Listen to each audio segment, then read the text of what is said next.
Claude Sonnet 4.6 est sorti il y a quelques heures et voici un short pour tout connaître sur ce nouveau modèle. Dans un premier temps, Anthropic nous dit que ce nouveau modèle a une fenêtre de contexte d'1 million de tokens et donc du coup comme Opus 4.6. Cette fenêtre de contexte lui permet de supporter de gros documents dans les prompts. On peut lui donner directement là des gros contrats, des documents juridiques assez imposants. Mais cependant, il faut rester mesuré pour le moment sur cette fonctionnalité car il y aurait apparemment une dilution de l'efficacité du modèle plus le nombre de tokens dans le prompt est important. Donc là, je suis directement sur le site d'Anthropic pour analyser un petit peu tout ça. Dans un premier temps, on nous montre un benchmark, donc le OS World Verified Scores, qui permet en fait d'analyser la capacité du modèle à utiliser directement un ordinateur et donc à utiliser de nombreux outils. Mettent en avant ce graphe-là de par leur fonctionnalité Cowork, qui permet d'analyser pas mal de choses sur notre ordinateur et de travailler à notre place. On peut voir que Sonnet 4.6 se place bien mieux que Sonnet 4.5 pour ça. Et on peut voir ici donc les différents modèles. Donc on peut voir ici que Sonnet 4.6 se place très bien dans la plupart des benchmarks.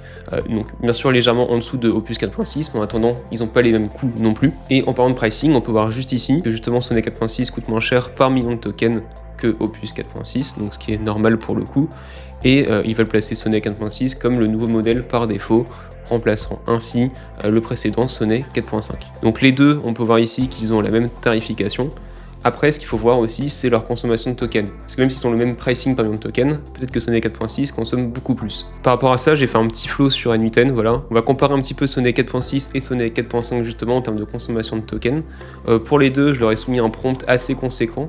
Voilà, ils vont devoir répondre à ce prompt-là. Et on va étudier leur consommation. Donc voilà, je fais tourner le workflow et on se retrouve tout de suite pour l'analyse de tokens. Hop, donc vous affichez les résultats juste ici. On peut voir ici qu'en input, je lui ai donné 417 tokens à analyser et qu'en output, Sonnet 4.6 me ressort presque 2000 tokens. Ok, donc très bien.